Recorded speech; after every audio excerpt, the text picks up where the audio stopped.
Are you currently going through health anxiety, and is it overtaking your mornings, your afternoons, your evenings, your entire focus, all your energy? If it is in fact overwhelming you right now, I want to share with you 10 very powerful and practical things you can do for it starting today.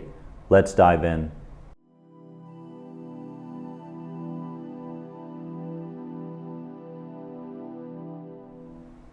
My peaceful warriors, welcome to another important video on my channel. If you haven't subscribed and hit the bell for all the notifications, please do. And if you want to learn more about any of my recovery programs, click here at any point in the video. Now today we are discussing 10 daily habits that quiet health anxiety. Now remember, I'm using the word habits here, okay? We want to turn these practical things to do for health anxiety into habits. We don't want to look at these 10 things that I'm going to share with you as things to take something away, meaning I hope that when I do this, my symptoms will, lessen or be eliminated. No, we don't want to approach it that way. We want to see these 10 habits as lifestyle habits, my friends, and only then, when you have that kind of attitude and mindset, will it really start working for you, right? Rather than all the pressure that you put on yourself, okay? So let's dive into these. Number 1, I want you to start each morning with 10 slow nasal breaths before checking your phone to remind your nervous system that you are safe, right?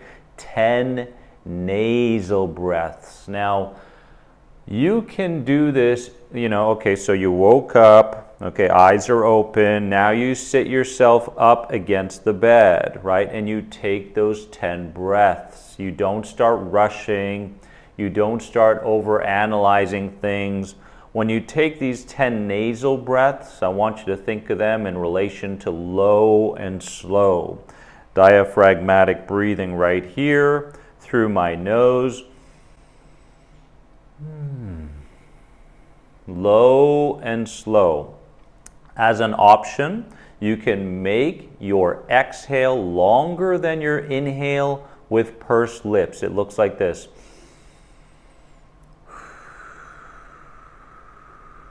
Like you're blowing out of a straw.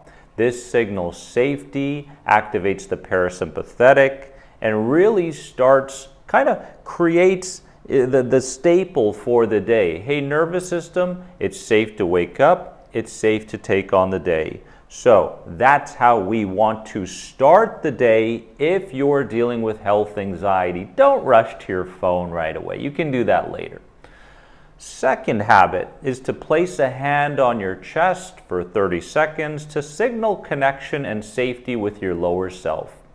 When we use touch, that creates oxytocin, okay, the hormone known as oxytocin, which is the bonding hormone.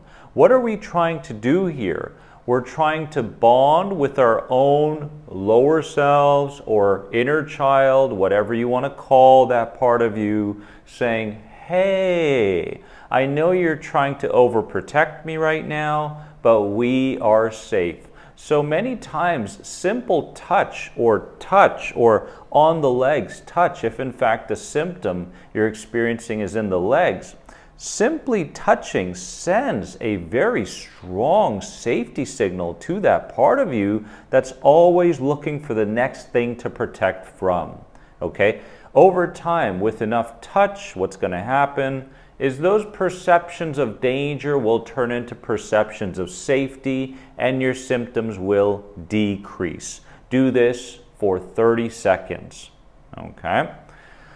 Third habit, move your body gently every morning by walking or stretching or mobility, which helps release stored adrenaline and tension, okay? So this doesn't have to be anything strenuous, okay? You get up, you do your nasal breathing, maybe you use some touch, and then you go for a brisk walk, right?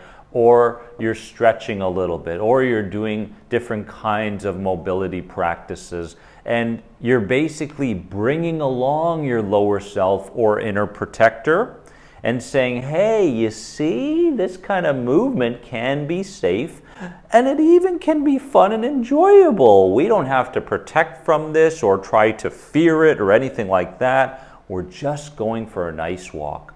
And when you do that every single morning, it will affect you in a positive way from a mental side, an emotional side, even a physical side. So make sure that you add this to your daily habits in the morning if you're going through health anxiety.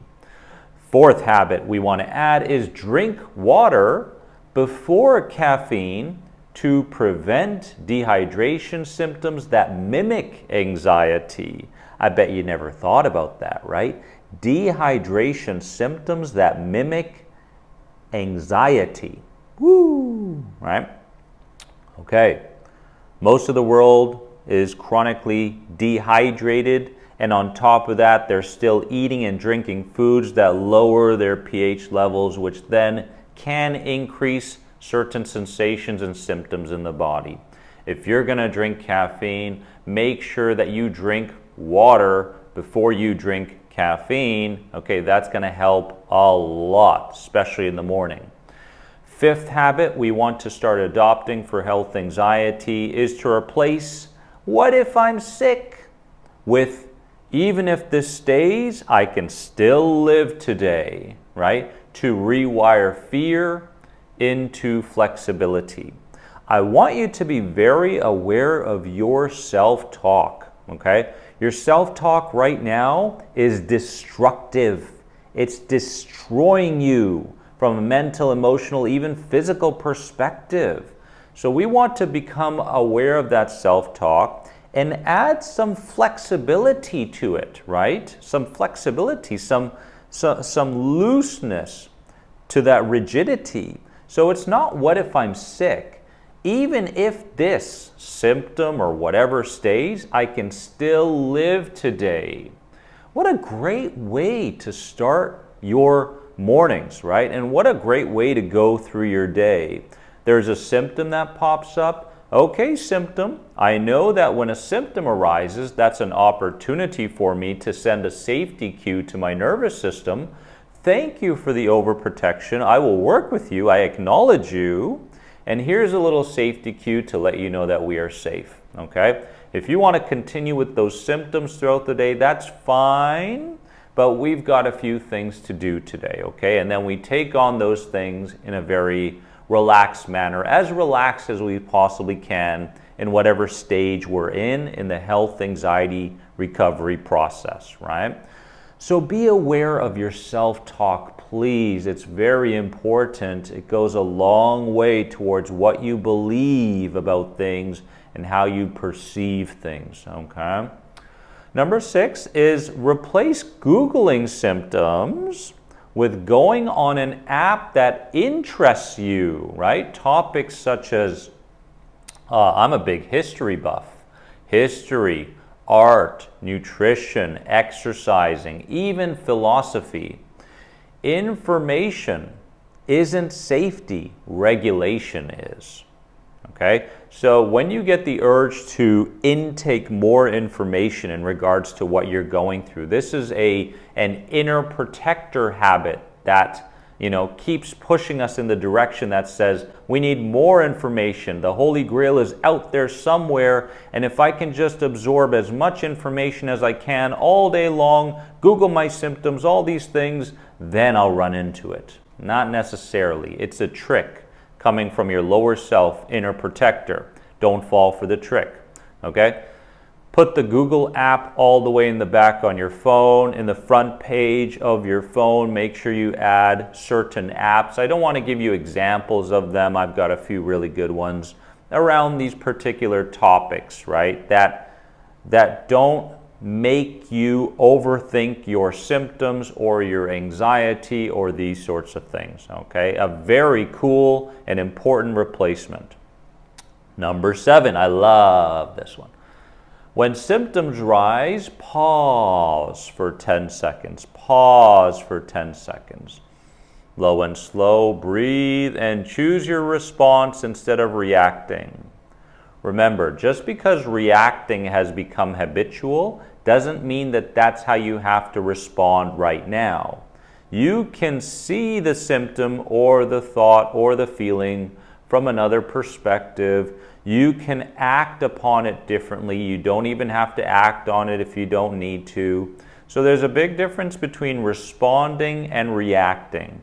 And the only way that we can respond to symptoms and the elements of health anxiety is if we are actually in somewhat of a relaxed state, experiencing the symptoms in a relaxed state. Only then will we be able to tap into the choices and the options that we actually have. If we get very emotional and frantic around these symptoms, then the inner protector goes, yes. Now we'll get him to do exactly what he normally does. We'll get him or her back in their comfort zones, right? So remember, pause, things are rising, pause, breathe low and slow, and remember that you have a choice here to respond rather than react. 2 completely different ways of dealing with the elements, the symptoms of anxiety. Number 8 habit, I want you to adopt this, is to journal your bodily sensations and what they might be communicating to transform fear into understanding. This is so important, guys. It really, really is. Bring a little notepad with you, right? And your inner protector will say, this symptom could mean doom and gloom. You better go get it checked. Or hide from it or make it go away somehow, some kind of quick fix. Sorry, inner protector, I don't live there anymore, okay? Instead, you journal around what this symptom could be telling you. Maybe you're a little bit emotionally overwhelmed right now. Okay, that's connected to the symptom. Maybe you're carrying a lot of emotional weight from things that happened to you in your past. Maybe that's what's coming up, right? Maybe you have forgotten to breathe and everything's become so shallow and rigid for the last couple hours. Thank you, symptom, right? So as you can see, underlying the symptom, there's always a message. There's always a reason for those symptoms to be there. They feel physical in nature, but the cause of these symptoms come from a place of the mental and the emotional bodies. And the more we start to make these connections, the faster we can move from a place of judgment, right, to a place of curiosity. And you notice that curiosity is a lot more calm and relaxed than judgment is, right? And that way we start to lessen the fear around the health anxiety. We come back to our authentic selves, not necessarily being the inner protector anymore, right? Notice the difference. So journaling in this way is such a powerful way to start healing your health anxiety. Number 9, I want you to end each night with dim lights, with quiet and calm. I want you to teach your body that nighttime means rest, not research, not overstimulation. Often when the night comes up, we go, oh, it's Netflix time. Or, oh, the lights go on, and what's the craziest things that I can do in the evening? I want to make sure that I'm living my life. Well, living your life is prolonging your anxiety, just so you know when you see it in this way.